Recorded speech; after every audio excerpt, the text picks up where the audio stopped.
Having an auto soft closing and opening front has been an absolute game changer. So we have decided in partnership with Henshaw to apply the same formula into our new 2025 Juniper Model Y. Now, to give you guys a bit of context, I have been using this soft opening and closing for a long time in my Tesla Model Y Legacy. A long time, meaning a couple of months, and it's definitely been an absolute game changer for me. I find myself using the Frunk a lot more than I used to, and I just find the car to be more approachable whenever I'm loading in groceries and whenever I'm unloading things from it. It just makes things a lot easier. So today we're gonna be installing the same exact thing in our Model Y Juniper. I will note that installation is exactly the same as my legacy Model Y, so I'm going to be going back and forth because I do feel like the installation on our previous video was very well explained, so I'll be using some of that footage as well. Starting off with taking off the main plastic. This is your main cover. You must remove this before removing anything else, as you have a couple of screws under this. I will note that this is held up by clips and the clips are extremely fragile, so just be careful. Take your time as always. Be sure to use a 10mm socket to remove the 4 screws. There are 2 right in the front. There are 2 more inside of your front compartment. I will also note that I also have a full LED strip light provided to you by Test Studios. This is the amber version, and I think it looks absolutely stunning with the red color. But we're gonna go ahead and disconnect this, as well as removing the floor mat to get access to more screws inside the front. Once we are done removing all the screws, for a total of 4 screws right now, we are able to fully remove the plastic front from this. This is being held up by clips, so just be careful. And as always, I just wanted to show you guys what the car looks like without all the plastic covering. As you guys can tell, there's a ton of different cables. You have no motor here, or no engine, I should say. You do have a couple of different tabs that my Tesla didn't come with. There's also a couple of loose clips. I'm assuming this is from when I removed the main cover. Before we continue with installation, we must remove our HEPA filter, or our HEPA biohazard filter. It's also being held up by 2 screws that you must take off and then remove your HEPA filter. And I just want to point out that the overspread on this car doesn't get any better than this. Aside from this, I just want to point out that there's not a lot going on over here. It's pretty much exactly like my Tesla Model Y Legacy. I do want to point out that the water filter is in another position, and it's got a bit of a different reservoir, which I think it's interesting to see. I don't know if this clears out more space or it doesn't. As mentioned, everything else is pretty much the same. Quickly noting that my legacy Tesla does not have a drainage plug that was newly introduced in the Tesla Model Y Juniper, and so I just simply wanted to point out that the drainage goes right in between your water reservoir and your radiator cover, right in this little hole here. Before I continue, I did tell you guys on my last video that there was an issue with the washer fluid in the front camera for this Tesla, and I found it. Someone forgot to connect the cable, and this thing was just pretty much spraying all over the car. I believe this could cause some serious electrical problems, so if you have this issue, please bring it to your nearest Tesla shop or watch this video to connect it. I do believe this is a lack of quality control, and this should not be something that's happening on these cars. I went ahead and gave it a quick cleanup after I created that mess, and went ahead and connected the cables together. They are being held up by a clip. You must insert them really hard though, to make sure that the clip is inserted properly. After this, I went ahead and tested it out, and voila, everything works as it should. Luckily, this did not turn out into a bigger problem, but if you're having this issue, this could be the main reason for it. Be sure to take it to your Tesla service and get it fixed ASAP. All right, enough of the talk. Now we're gonna go ahead and start with the installation. As always, we're gonna go ahead and pry open the hood to its highest setting. We're gonna use a broomstick or something to hold the hood together, because once you remove the struts, you won't have any supports and the hood will fall right on top of your head. The first thing that we're gonna do is we're gonna remove the passenger strut from the hood. This is a time-consuming situation, so I won't bore you with it, but essentially what you have is a clip that holds the strut together, and you must unclip that. On the bottom portion, I went ahead and unscrewed the whole thing rather than unclipping it. It just made things easier that way, and you will not be using the same screw twice, so don't worry about taking these off. Once you remove the passenger strut bar, you're gonna go ahead and move into your driver strut bar, and this is arguably the harder part because there's just a lot less space to work in, and it does take a while. I went ahead and applied the same exact method that I did on the passenger side to remove the driver side, and it worked perfectly.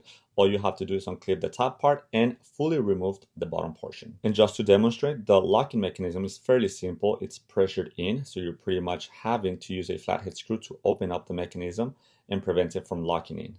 And before I forget, we will need to remove our HEPA filter. As mentioned before, you have 2 screws, one on the left and one on the right, and you need a 10mm socket to remove these screws. All right, ladies and gentlemen, once you have all this ready, we are ready for installation. And as always, Hanshow has provided us with pretty much everything that we could possibly need for this installation. They provide us with the right cables, the right struts, and everything that you need, including a QR code that you can utilize to see how their installation is as well. Shout out to Hanshow for providing us with this amazing product. The box may seem a little bit scary at first because there's a ton of different cables, metals, screws, and more cables. Do not be afraid. Everything has a purpose in this box and we will be using every single thing that's here. Hanshow has also color code and specify every single cable that you will be connecting, so that will make our job a lot easier this time. And just quickly looking at some of the pieces that we have over here, we have a strut bracket. We will be using this for our new struts. We also have a motherboard. This would control the speed as well as the sounds that the car makes when closing and opening the frunk.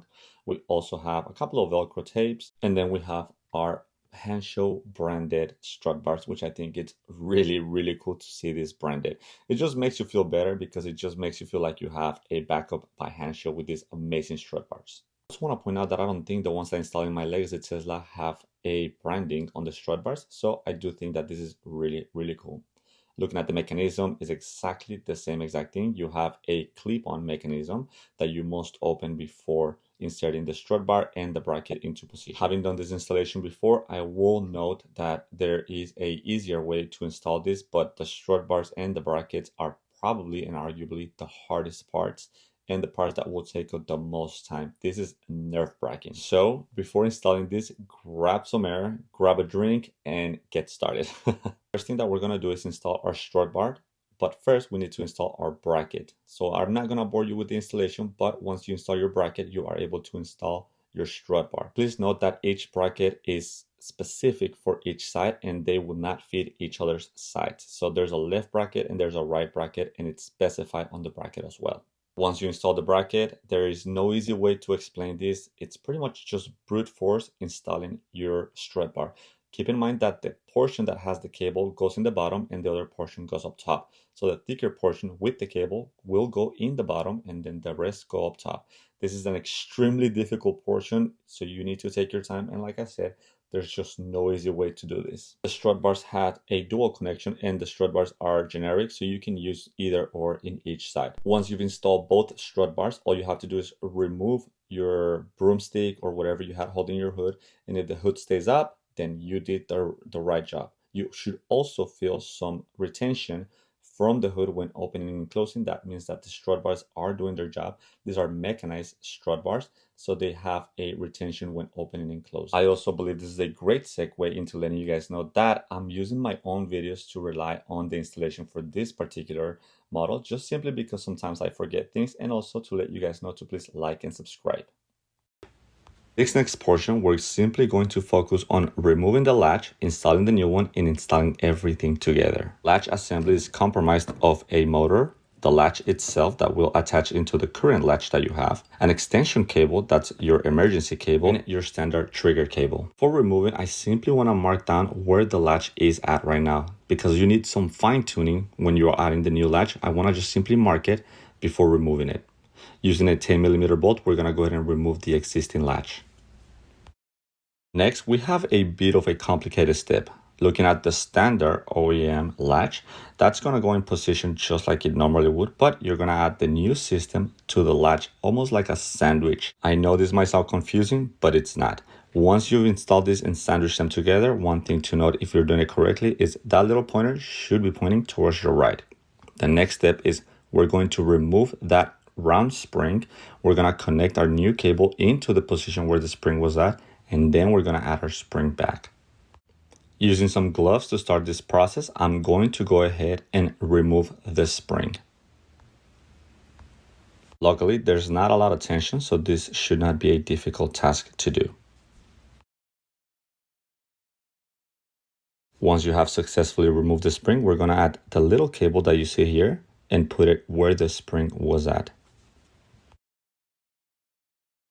Next, we're gonna go ahead and add our spring back. Remember, the part with the little needle goes up top and the part with the little L-shaped portion goes in the bottom. As I mentioned, the spring does not have a lot of tension, so this should not be too difficult to do.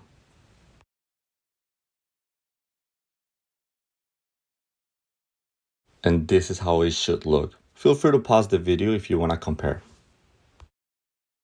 Next, I'm gonna go ahead and put everything back together. I'm gonna add both screws, but I'm not gonna tie it to the fullest as I wanna tweak it and make sure that it's leveled to the frunk. Remember, because the hood is being attached to the new system, you may need some fine tweaking and some fine tuning to make sure that it levels and it closes properly. And just to do a quick take on how everything should be sandwiched and look together. You have quite a few different cables here and quite a few things going on at the same time. So don't be stressed. Just take a look and see if yours matches to what we have right now. Next, we're gonna go ahead and install our emergency opener. Feel free to remove the broomstick. I, for some reason, did not show you guys how to do that step.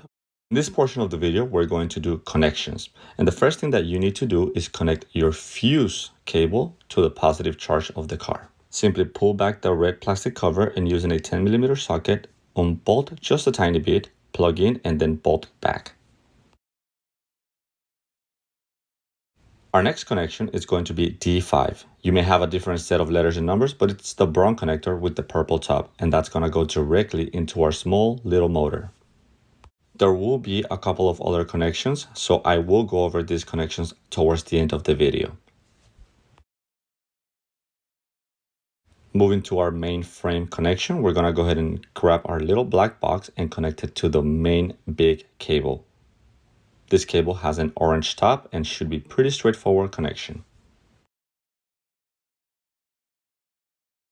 Our next connection is gonna be our warning chime. This is a little speaker that warns you when the hood has been opened or closed. Let's go ahead and connect that.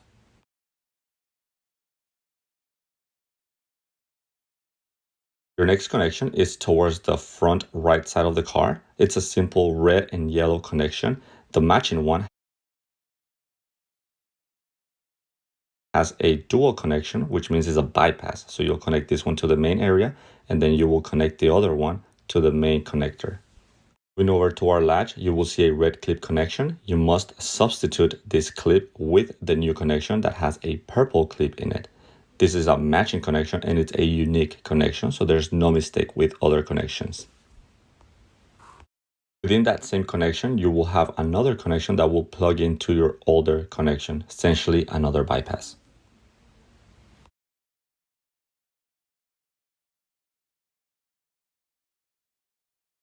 Next, let's find our ground cable and find a suitable place to connect it. I found a place towards the back end and it worked perfectly. You are able to connect this anywhere else you want to as long as it's touching metal. After installing our ground connector, we're gonna go ahead and find the positive terminal connector and connect it to the terminal itself. Remember that first connection we did? That same exact one. If you did all the steps correctly, your black box should have a red blinking light. Before we continue, I want to give a quick checkup to every connection that we did. We connected our positive terminals and the number description for this one is B+. Moving over to our ground connection, and the description for this is GND as in ground. We connected both strut cables to the strut connections. Also connected the main frame to the main connection. Our warning chime is connected to D2. Ground connector that's connected to the motor is D5. The bypass that's connected to the actuator is D6. Moving over to the latch, you'll have two connectors, D8, which is above, D7, which is right below it. And that completes the full installation and cable installation for this particular setup.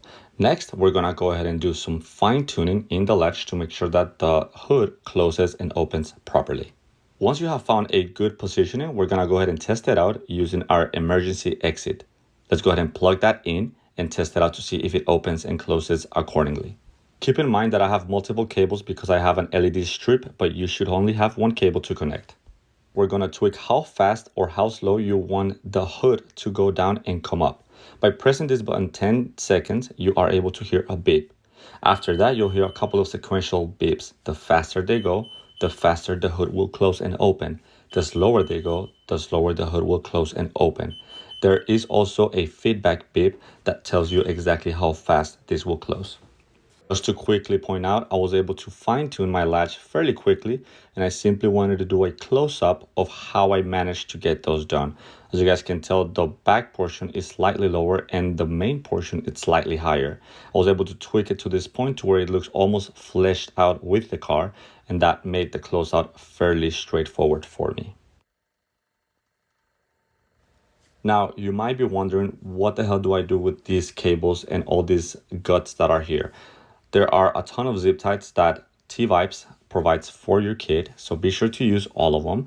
I managed to do the wire management around and attach them to other cables. That way, I am assuring myself that these cables will not obstruct anything else in the car. They will not burn out with anything that's hot in the car, and I will be able to put the frunk and all the other plastic components back in its place without obstructing, cutting, or messing with the cables themselves. And I know I could skip this part, but cut the zip ties as it is just so satisfying to hear.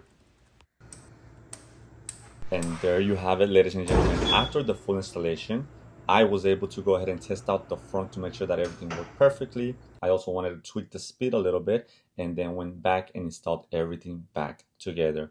As I mentioned, the installation should not take you more than an hour or two, depending on how much time you take installing the strut bars. But overall, it should be a fairly straightforward job. As mentioned before, the same installation goes for your Legacy Model Ys as well as your Model 3s and your Junipers. The installation is pretty much exactly the same. The only thing that changes is the plastic covering. While installing the front, I also noticed that there is a bit of a plastic weather strip in front. Make sure that that is completely laid out on top of the front and not on the bottom to prevent water from coming into the front area.